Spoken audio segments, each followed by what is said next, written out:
ti puedo confiar.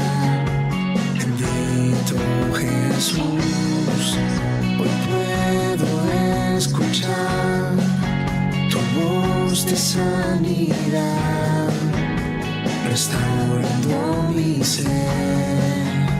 Bendito Jesús.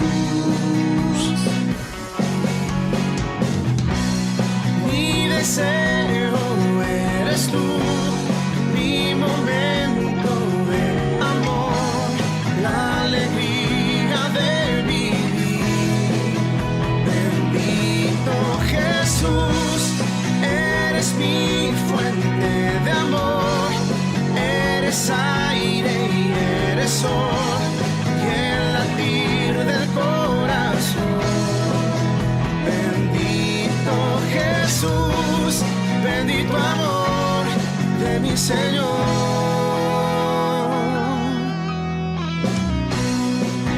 Tu gracia y favor conmigo puedo ver, llenando hoy mi ser. Bendito Jesús, y hoy mi voluntad se rinde a tu verdad, tu amor y tu bondad. Bendito Jesús. Mi deseo eres tú, mi momento de amor, la alegría de vivir. Bendito Jesús, eres mi fuente de amor, eres aire y eres sol, y el latir del corazón. Bendito Jesús, bendito amor de mi Señor. Bendito amor de mi Señor.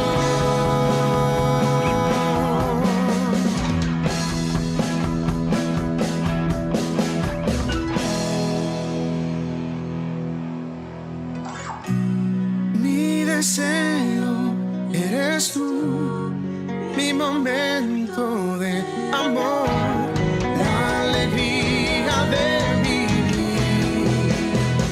Bendito Jesús, eres mi fuente de amor, eres aire y eres sol, y el latir del corazón.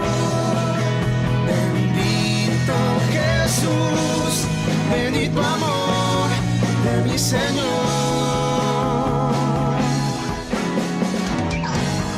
Bendito amor de mi Señor.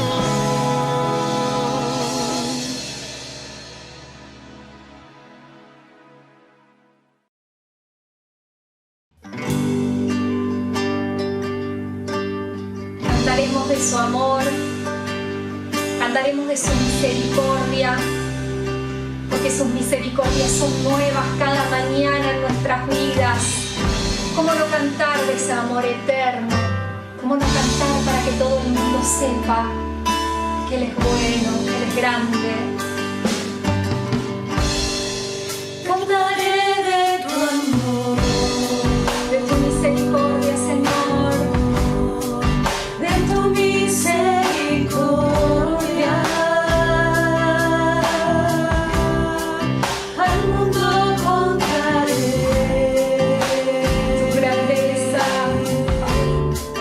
tu grandeza, Señor.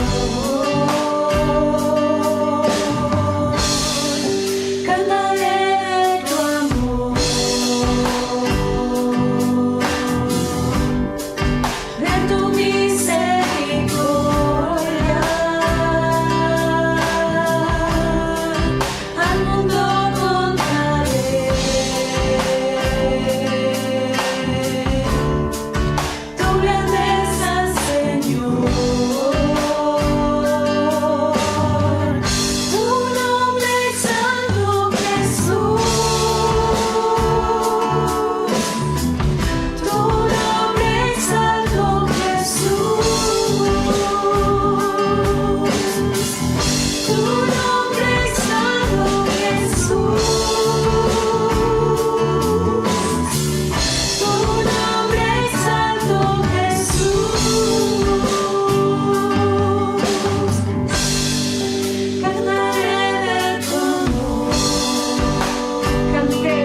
días, hermanos, que el Señor les bendiga.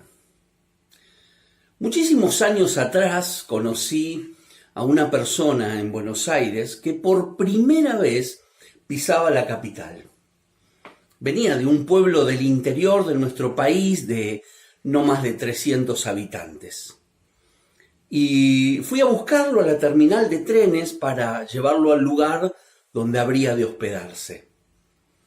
Cuando llegamos al lugar, le pregunté qué cosa le había sorprendido de Buenos Aires, qué primeras imágenes lo habían impactado. Y me dijo que lo que más le había llamado la atención era la cantidad de publicidades y avisos que vio en la calle. Y me dijo, yo no pensé que necesitaba todas esas cosas para vivir. No pensé que las precisaba hasta que las vi. Esta pequeña anécdota demuestra la sociedad de consumo en la cual estamos viviendo, que nos propone, que nos atropella, que nos avasalla, que nos seduce a consumir para sentirnos bien. Esta pequeña anécdota nos habla de cómo se despierta la codicia en el ser humano con el deseo de adquirir cosas y cómo se rinde automáticamente el hombre a ellas. En esta mañana, otro de nuestros amigos, Fernando Carli, quien ya nos ha visitado meses atrás, traerá el último mandamiento de Éxodo 20. No codicies las cosas de tu prójimo. Quiere el Señor hablarnos a través de él y comprender cómo vivir este consejo divino en nuestras vidas de todos los días. Que Dios los bendiga.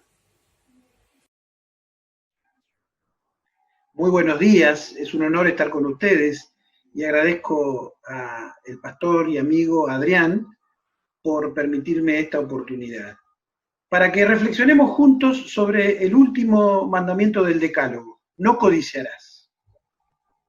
Se cuenta que en una oportunidad llevaron a un pirata ante Alejandro Magno para que rindiera cuentas porque estaba haciendo del mar un lugar inseguro. Y este pirata habló con sarcasmo, con ironía, y dijo, oh rey, yo hago lo mismo que usted. Yo lo hago con un barco pequeño, por eso me dicen pirata. Usted lo hace con una flota y con un ejército, y por eso le llaman rey. Y este incidente de la historia nos recuerda que todos, en un grado u otro, tenemos un problema con la codicia, con querer conquistar más, acumular más, tener más. Tenemos el síndrome del TEG. ¿Se acuerdan de ese juego de mesa que consiste en un gran mapa del planeta y que cada participante es un ejército y tiene que entrar en guerra con los demás para avanzar en territorio y conquistar todo el mundo? Pero antes de detenernos en este 10º mandamiento, quiero que veamos algunas consideraciones generales que siempre viene bien que las tengamos en mente cada vez que nos acercamos al Decálogo. La primera es que los 10 mandamientos son absolutos éticos atemporales, es decir, para todos los tiempos, toda cultura, que provienen de Dios. Comienza Éxodo diciendo, habló Dios estas palabras, vienen de la boca de Dios. Y después, en Éxodo 31 va a decir que las tablas de la ley fueron escritas por el dedo de Dios, obviamente, metafóricamente hablando, para acentuar la procedencia directamente divina de estos mandamientos. Así que son absolutos éticos, atemporales, que vienen de Dios y que revelan cómo es nuestro Dios, cómo es el Creador, porque responden a cuestiones de la naturaleza de las cosas, de las relaciones, responden a la creación, a un orden de creación, ¿no es cierto? Y en ese sentido revelan cómo es nuestro Dios, el Dios de la Biblia. Es un Dios, por ejemplo, que honra la vida, por eso dice, no asesinarás. Es un Dios que le interesa la verdad, Por eso dice, no hables falso testimonio de tu prójimo, ¿no es cierto? En segundo lugar, como segunda consideración, es que el decálogo debe ser abordado desde el Evangelio de Jesucristo. Y acá me detengo porque esto lo considero crucial. El Evangelio de Jesucristo transforma nuestra vida y transforma nuestra cosmovisión de toda la vida.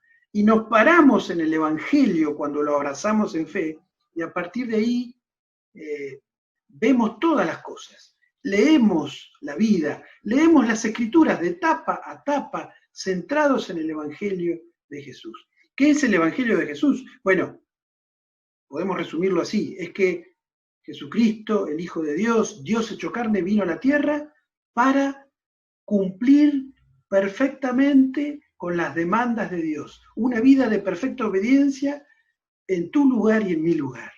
Y segundo, para pagar el castigo por tu pecado, por mi pecado. Ese es el Evangelio, la buena noticia de Jesús. Y a partir de ahí, vemos todo. Ese Evangelio transforma nuestra cosmovisión. Y acá me gusta comparar al Evangelio con cuando uno va al cine a ver una película 3D. ¿Qué te dan? Los lentes 3D.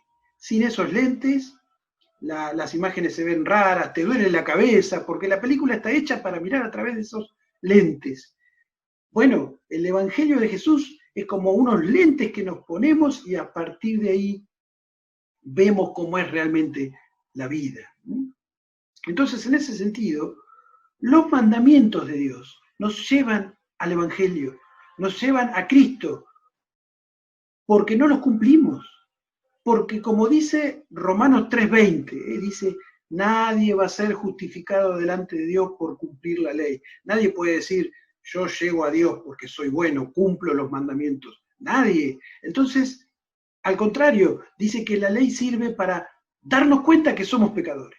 Entonces, los mandamientos te muestran que matás, cometés adulterio, das falso testimonio, todo el tiempo, que no honro a mis padres como debiera, todo el tiempo fracaso, y eso me lleva a la cruz, a decir, necesito un Salvador, necesito a Cristo. En ese sentido la ley te lleva a Cristo. Me gusta compararlo con cuando uno visita a un cardiólogo. Lo primero que te hace hacer el cardiólogo es un electrocardiograma. Ahora te hago una pregunta. ¿El electrocardiograma sana tu corazón? Claro que no. Te va a ayudar a diagnosticar el problema de tu corazón. Y los mandamientos de Dios son iguales. Te muestran que tenés un problema con vos mismo y que necesitas a alguien que cumpla los mandamientos por vos delante de Dios. Y alguien que pague por lo que rompiste, por tu incumplimiento delante de Dios. Así que los mandamientos deben ser vistos a partir del Evangelio para llevarnos en primer lugar a Cristo. Y en tercer lugar, cuando Cristo nos toma, nos perdona, nos transforma y nos devuelve a la ley. Nos devuelve a la ley para que sí, cumplamos los mandamientos, pero ya no solo por nuestras fuerzas, sino que Él internaliza la ley en nosotros, con su Espíritu. Es el Espíritu de Cristo en nosotros el que nos ayuda a cumplir con estos principios divinos. Y a veces se discute si estos mandamientos judíos están vigentes hoy en el cristianismo, en la iglesia. Claro que sí, pero los queremos cumplir ahora con la fuerza de Jesús en nosotros. Ya no para llegar a Dios, sino porque Dios llegó a nosotros. Ya no para ser aceptados por Dios, sino porque Dios en su gracia nos aceptó. Ya no para obtener algo de Dios, sino para adorarle, para glorificarle, para agradecerle, porque Él nos lo dio todo por gracia, porque Él es el único y suficiente autor de nuestra salvación. Esto como consideraciones generales, me parece importante tenerlo presente cuando nos acercamos a los 10 mandamientos. Pero vamos a meternos ahora específicamente en el último mandamiento, que es el versículo 17 de Éxodo 20, que dice, no codicies la casa de tu prójimo, no codicies su esposa, ni su esclavo, ni su esclava, ni su buey, ni su burro, ni nada que le pertenezca. Definamos un poquito qué es la codicia. Este es un mandamiento diferente a los otros, porque los demás legislan sobre conductas, comportamientos, y este legisla pensamientos. Es decir, que quebrantarlo no es algo medible, y muchas veces sí es muy disimulable. Ahora, este mandamiento apunta a lo que hay en el interior, apunta a los deseos, las motivaciones, lo más profundo que hay en nosotros. Y a su vez es la antesala para otros pecados. Por la codicia es que algunos cometen homicidio, adulterio, roban, injurian. Es decir, que la codicia es algo interior, que muchas veces no se ve, insisto en que puede ser muy disimulable, pero que se transforma como en un veneno destructor, que genera una envidia hacia lo que el otro tiene y termina destrozando las relaciones interpersonales, trastocando y distorsionando las prioridades en la vida. Así que analizar este mandamiento nos enfrenta con un ejercicio introspectivo que nos hace ver lo más íntimo que hay en nuestro corazón. Tenemos que empezar diciendo que codicia traduce un término hebreo, el término kamat. Y kamat significa desear algo, deleitarse en algo. No necesariamente kamat es una actitud, un sentimiento negativo, porque por ejemplo en Cantares se usa en un aspecto positivo para hablar de que el esposo es deseable, es codiciable para la esposa. Pero ¿cuándo se torna negativo esto de codiciar, de desear? Cuando el objeto es lo que no me pertenece y le pertenece al prójimo. Por eso acá en este mandamiento hay una lista de cosas que no debemos codiciar. La casa del prójimo, es decir, su sistema de vida básico. La esposa, es decir, su familia. Los esclavos, es decir, sus medios de producción, su trabajo. Los animales, es decir, sus bienes, su capital, su capacidad de comerciar, su capacidad financiera. Y por último dice, nada del prójimo, como encerrando ahí la vida entera. Es decir, la codicia puede llegar a ser una actitud tan obsesiva que a veces podemos llegar hasta codiciar la identidad de alguien. Sí, podemos ver cómo vive otro y decir, yo desearía ser aquel y no desear el que soy. Es una actitud enfermiza, ¿no? Y podríamos decir que la codicia está en el germen ahí del pecado original, en el relato de Génesis. ¿Por qué pecó Eva? Porque codició el fruto prohibido. Ahí el fruto prohibido simboliza la actitud del ser humano de ser como Dios, de vivir autónomo, independiente de él. El rey David, su caída pública fue consecuencia de una primera caída privada, un deterioro interior en que él codició a una mujer que no era la suya. Así que podríamos definir codicia como diciendo que es un deseo exagerado, desmedido, obsesionado por tener lo que el otro tiene y yo no, o ser lo que el otro es y yo no soy. Y también como pariente cercano de la codicia está la riqueza, el materialismo, ¿no? Porque tiene que ver con todo esto de querer tener más, desear más, y es algo que nos hace mal primero a nosotros mismos, nos roba el contentamiento, y no está mal admirar la familia que el otro tiene, su éxito en su profesión o carrera, pero cuando yo tengo una actitud de codicia, hasta puedo llegar a desear con todo mi corazón que el otro pierda lo que tiene. Esta actitud tiene que ver con un acumular más, con un culto al tener, ¿no? Y un punto importante de la codicia es que deja en evidencia y delata que tenemos un corazón insatisfecho, infeliz, que no estamos completos. Encima, el sistema en que vivimos en nuestra sociedad contemporánea está estructurado en base a la codicia. O sea, la publicidad en la televisión, en internet, en los carteles de las calles, apunta a despertar y promover el consumismo, que es un aliado de la codicia. Mediáticamente somos empujados todos los días a querer tener más, a codiciar más. A continuación te pido, por favor, que prestes atención a este video, que escuches la enseñanza de Jesús, Mateo capítulo 6, en su famoso Sermón del Monte. Y ahí, en esta sección del sermón, él se refiere al tema de las riquezas, al tema de la codicia, y nos propone algo al respecto. Presta atención, y presta atención sobre todo a una palabra clave que es buscar, o ir detrás de, con esa palabra buscar, ese verbo como clave. Por favor, escuchad lo que enseñaba el Señor Jesús hace 2000 años atrás.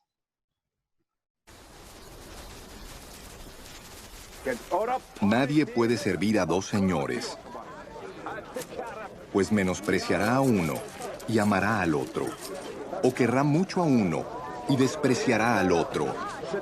No se puede servir a la vez a Dios y a las riquezas. Por eso les digo, no se preocupen por su vida, qué comerán o beberán, ni por su cuerpo, cómo se vestirán. ¿No tiene la vida más valor que la comida y el cuerpo más que la ropa? Fíjense en las aves del cielo. No siembran, ni cosechan, ni almacenan en graneros. Sin embargo, el Padre Celestial las alimenta. ¿No valen ustedes mucho más que ellas? ¿Quién de ustedes, por mucho que se preocupe, puede añadir una sola hora al curso de su vida?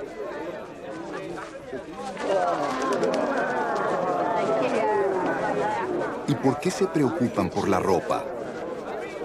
Observen cómo crecen los lirios del campo. No trabajan, ni hilan. Sin embargo, les digo que ni siquiera Salomón, con todo su esplendor, se vestía como uno de ellos. Si así viste Dios a la hierba, que hoy está en el campo, y mañana es arrojada al horno, ¿no hará mucho más por ustedes, gente de poca fe? Así que no se preocupen diciendo, ¿qué comeremos? O ¿qué beberemos? O ¿con qué nos vestiremos? Los paganos andan tras todas estas cosas, pero el Padre Celestial sabe que ustedes las necesitan. Más bien, busquen primeramente el reino de Dios y su justicia, y todas estas cosas les serán añadidas. Esta enseñanza de Jesús en la montaña es maravillosa. Y aprendemos acá que los seres humanos somos seres de constante búsqueda. Desde que nos despertamos en la mañana hasta que nos acostamos a descansar en la noche, buscamos. Desde que nacemos hasta que morimos, buscamos. Y Jesús dice que hay dos grupos de personas. Ambos buscan. Ahora, un grupo, él lo llama la gente de este mundo o los paganos, ¿no? Es la gente que por tendencia natural busca el confort. Es decir, va detrás de la comida, el vestido, podríamos agregar otras cosas contemporáneas en que podamos pensar, va detrás de una carrera académica, profesional, que llegue lejos, va detrás de una cuenta bancaria abultada, va detrás de un progreso económico, financiero, y no estamos diciendo acá que eso está mal, ¿no es cierto? Va detrás de buscar el lujo, el poder disfrutar de vacaciones en hoteles lujosos, conocer lindos lugares. Detrás de eso está orientado la búsqueda. Pero hay otro tipo de personas, dice Jesús, que son los que buscan primero el reino de Dios y su justicia. Es decir, priorizan una espiritualidad genuina que se base en el reino de Dios, en que Jesús es el Rey y sus enseñanzas son las que regulan la vida cotidiana, las motivaciones, los actos. Y como consecuencia hay una justicia, una vida orientada a la igualdad social, a practicar la justicia con el prójimo, a que la vida sea más equitativa. Lo interesante es que Jesús dice, este segundo grupo que busca correctamente, recibe por añadidura todo lo que los paganos buscan como prioridad. Y esto es reconfortante, ¿no? Es una forma de decir que si te ocupás de los intereses de Dios, Dios se ocupa de tus intereses. Es decir, la búsqueda correcta es lo que contrarresta la codicia, porque ya no estás detrás de tu mundo, sino que Dios se ocupa de tu mundo porque estás detrás del reino suyo. Y con esta enseñanza de Jesús, qué bien encajan estas palabras de C.S. Lewis. C.S. Lewis dice, si buscas la verdad, podrás encontrar confort al final. Ahora, si buscas confort, no vas a encontrar ni confort ni verdad. Gregorio de Niza dice algo también parecido que encaja perfectamente acá, ¿no? El que ve a Dios obtiene todos los bienes que se pueden concebir. El que ve a Dios obtiene todos los bienes que se pueden concebir. ¿Qué quiere decir con esto? Que el que encuentra a Dios en Jesús ya lo tiene todo, ya no necesita nada más, ya está completo. Y la codicia se apaga y desaparece solamente cuando adquirimos este remedio, nos encontramos con Dios a través de Cristo y nos damos cuenta que Dios es lo único que necesitamos. Dios es todo lo que tenemos. En coherencia con esto están las enseñanzas del apóstol Pablo sobre las posesiones, sobre las riquezas, y esto nos sigue ayudando seguramente a tener un enfoque de búsqueda en la vida correcto, ¿no? Dice, a los ricos de este mundo, le dice Pablo a Timoteo, mandales que no sean arrogantes, que no pongan su esperanza en las riquezas, que son inseguras, que pongan su esperanza en Dios, que nos provee de todo en abundancia para que lo disfrutemos. Mándales a los ricos que hagan el bien, que sean ricos en buenas obras y generosos, dispuestos a compartir lo que tienen. Hay enseñanzas que se desprenden de lo que dice Pablo acá a Timoteo, ¿no? Primero, que las posesiones, las riquezas no son malas, porque acá hay un mandamiento hacia los ricos de este mundo que estaban dentro de la iglesia, convertidos al cristianismo, a quienes Timoteo debía enseñar. Segundo, que si bien la riqueza en sí no es mala, sí conlleva un peligro, una amenaza. Las riquezas son peligrosas. ¿Cuál es el peligro? De convertir a los ricos, a los que tienen posesiones, en arrogantes, al punto de poner su esperanza en las riquezas y no en Dios.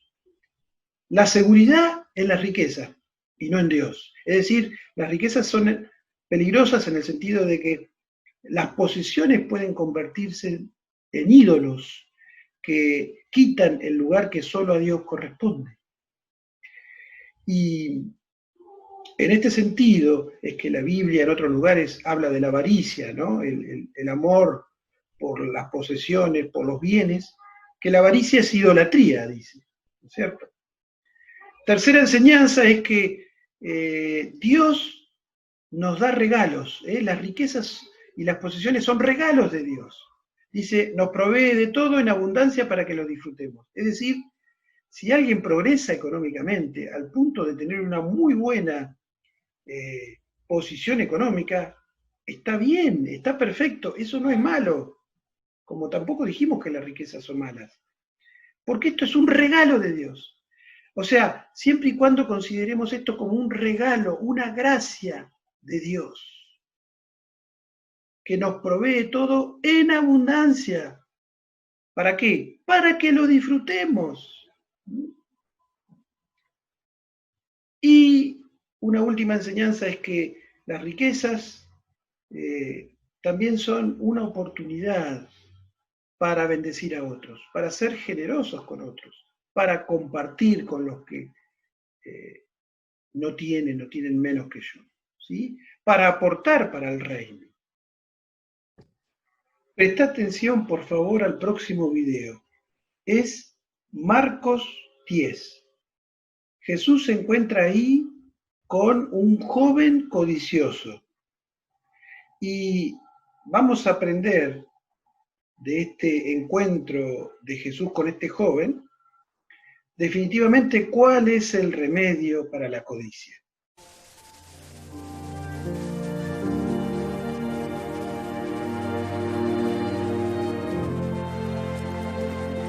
Cuando Jesús estaba ya para irse, un hombre llegó corriendo y se postró delante de él.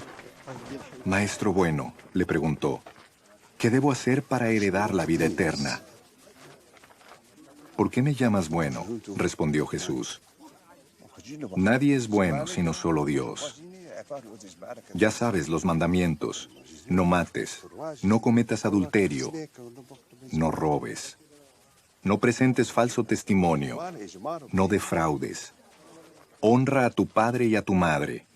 Maestro, dijo el hombre, todo eso lo he cumplido desde que era joven. Jesús lo miró con amor y añadió, una sola cosa te falta. Anda, vende todo lo que tienes y dáselo a los pobres, y tendrás tesoro en el cielo.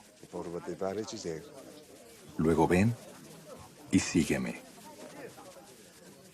Al oír esto, el hombre se desanimó y se fue triste, porque tenía muchas riquezas. Jesús miró alrededor y les comentó a sus discípulos, qué difícil es para los ricos entrar en el reino de Dios. Los discípulos se asombraron de sus palabras. Hijos, qué difícil es entrar en el reino de Dios, repitió Jesús. Le resulta más fácil a un camello pasar por el ojo de una aguja que a un rico entrar en el reino de Dios. Los discípulos se asombraron aún más y decían entre sí, entonces, ¿quién podrá salvarse? Para los hombres es imposible, aclaró Jesús mirándolos fijamente, pero no para Dios. De hecho, para Dios todo es posible. Termino diciendo algunas cuestiones acerca de este encuentro de Jesús con este joven codicioso. ¿Y por qué digo codicioso? Alguno podría objetar, bueno, este hombre no estaba codiciando nada ajeno, pero él era codicioso de sus propias posesiones, sí, al punto que esa codicia fue un obstáculo para seguir a Jesús. Y quiero concluir diciéndote algo, el remedio para la codicia es una relación genuina con Cristo y un seguimiento sincero de Cristo. Algunos elementos de este relato. Primero, Jesús le dice a este joven, el mundo no se divide entre buenos y malos, solamente Dios es bueno. En el mundo hay malos y malos. Eso es lo que quiere decir él cuando este joven viene ante él y le dice, maestro bueno. Jesús le dice, ¿por qué me llama bueno? Solamente Dios es bueno. No está diciendo Jesús ahí, yo no soy bueno o yo no soy Dios. Lo que está diciendo es, venís a verme como si yo fuera un rabino bueno. En realidad no hay ni rabinos buenos ni rabinos malos. Hay rabinos malos y nada más. Hay personas malas y nada más. Otra cosa muy clara en este relato es que este hombre algo le faltaba. Y en eso sí estaba en lo cierto. Venía a buscar algo, alguna enseñanza que cubriera esa necesidad, ese faltante, ese déficit que tenía este personaje rico de recursos en su interior. Pero se equivocó en el enfoque, porque él decía, yo cumplí los mandamientos, ¿qué más debo hacer? El enfoque era que había algo que tenía que hacer, que él no hizo, pero el enfoque no estaba en hacer. Justamente exteriormente uno puede hacer un montón de cosas, pero el problema está en lo que uno es en esencia. Por eso la insatisfacción de este hombre. Y Jesús les responde algo que tiene que ver con lo que hemos hablado sobre la codicia. Le dice, desprendete de toda tu riqueza, convertite en un mendigo y seguime. Ahora, esto parecería ser una apología de las buenas obras y la acción filantrópica para llegar a Dios, pero no. Lo que Jesús está haciendo es confrontando a este joven con el problema de su corazón, que es la codicia, que es lo material, que lo distrae de Jesucristo y de Dios, que hace que él tenga ídolos que son cosas materiales, posesiones. El problema en definitiva de él no es que él tiene muchas posesiones, sino que las muchas posesiones lo poseen a él. Y Jesús lo que le está proponiendo es desprendete de todo y que yo sea tu todo. Seguime, ahí está la clave, seguime.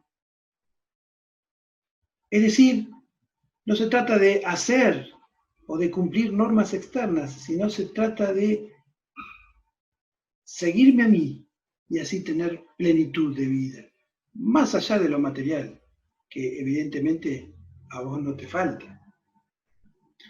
Dice que el joven se angustió y se retiró, se replegó y no mostró disposición a responder positivamente a la propuesta de Jesús. ¿Pero por qué?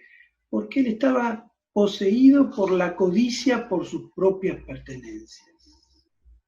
Como dijimos, él no tenía muchas posesiones, las muchas posesiones lo tenían a él. Y después viene ese diálogo de Jesús con los discípulos, ¿no? Es imposible que un rico se salve. Es imposible que un pobre se salve también. Es decir, en otras palabras, es imposible la salvación humana, salvo un milagro de Dios. Para el ser humano es imposible salvarse. Pero la salvación es una cuestión milagrosa que Dios opera debido a la encarnación suya en Jesucristo cuando se hizo hombre y debido a la acción del Espíritu que llega a nosotros y nos regenera, nos transforma, nos hace una persona nueva en Jesús. Pero el gran punto al que quiero referirme en este relato es a la actitud de codicia que ocultó a Jesús de la vista de este hombre. El remedio para la codicia es seguir a Jesús. Porque cuando yo sigo sinceramente a Jesús, me doy cuenta que Jesús es mi todo, que no necesito nada más. Y mi kamat, mi sentimiento de deseo está orientado en la persona misma de Jesús. Quiero terminar leyéndote unas palabras de el pastor Tim Keller, un pastor presbiteriano de New York, tremendo escritor. Él habla sobre todo de esta frase que hay en el relato de Marcos que dice que Jesús miró con amor a este joven rico, a este joven codicioso. Jesús lo miró con amor y dice, Jesús lo miró con amor. ¿Por qué de repente el corazón de Jesús se llenó con amor? Jesús era un hombre cariñoso, pero este tipo de declaración explícita de amor hacia una persona concreta es poco frecuente en las narraciones de los evangelios. ¿Por qué le amó Jesús? ¿Por su potencial de liderazgo? ¿Por lo que el hombre había dicho? Claro que no. Jesús en ese momento tendría alrededor de 31 años y lo mira y se identifica con él. Jesús también es un joven rico, mucho más rico de lo que este hombre se puede imaginar. Jesús ha vivido en la gloria, la riqueza, el amor, el gozo de la Trinidad por toda la eternidad. Y ha dejado atrás toda esa riqueza. Pablo dice, 2 Corintios 8, que Jesucristo, siendo rico, se hizo pobre por amor a nosotros. Y ahora Jesús está diciendo, voy a llegar a un estado de pobreza mucho más profunda de lo que nadie ha conocido jamás. Voy a renunciar a todo. ¿Por qué? Por ti. Y le dice a este joven rico, ahora renuncia a todo para seguirme a mí. Yo di mi inmenso todo para llegar a ti. ¿Vos podés dar tu insignificante todo para seguirme a mí? No te pido algo que yo no haya hecho ya. Soy el gran joven rico que ha dado la mayor riqueza para tenerte. Ahora tienes que entregar tu riqueza para tenerme. Si comprendes que Jesús es el verdadero joven rico, eso cambiará tu actitud ante el dinero. El modelo de generosidad que mirarás será el de la cruz. Jesús dice, quiero que tu actitud hacia el dinero quede transformada por lo que yo hice en la cruz. Pensar en lo que Jesús hizo por ti te moviliza. Cuando dejamos que el sacrificio de Jesús nos conmueva, el dinero pierde su influencia. Vemos las cosas como realmente son. La única forma que conozco de no sucumbir ante el poder del dinero es ver al gran joven rico, Jesús, quien lo dio todo para venir a buscarte, rescatarte, amarte. Todos somos codiciosos, como decíamos al principio, en una manera u otra.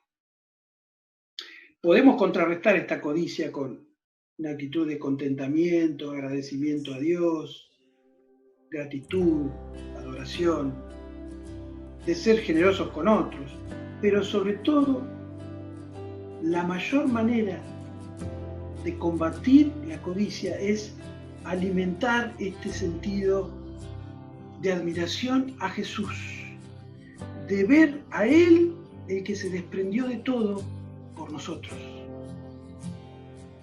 y entregarnos a Él ahora en adoración, y desprendernos y olvidar todo, y solamente que Él sea codiciable a nosotros.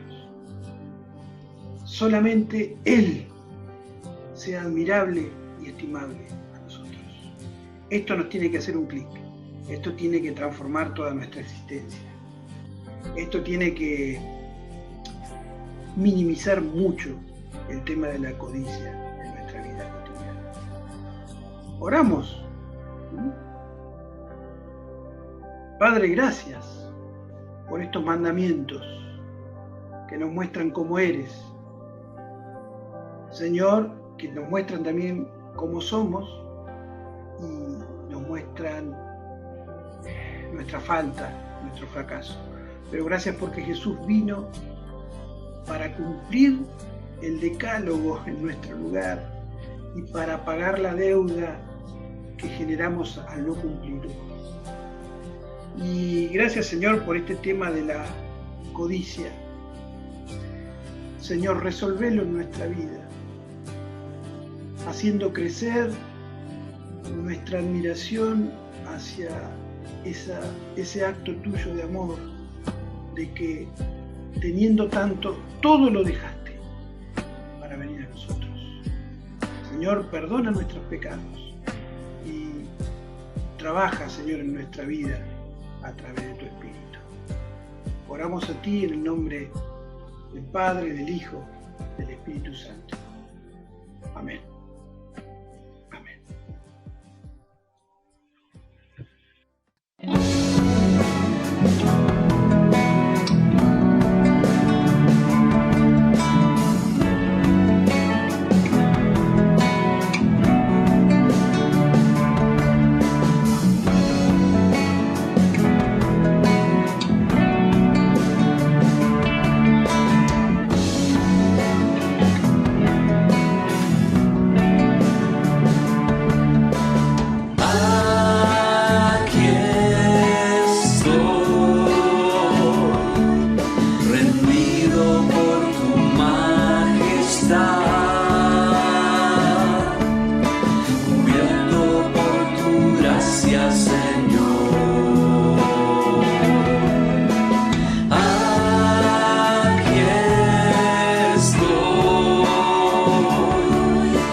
Señor.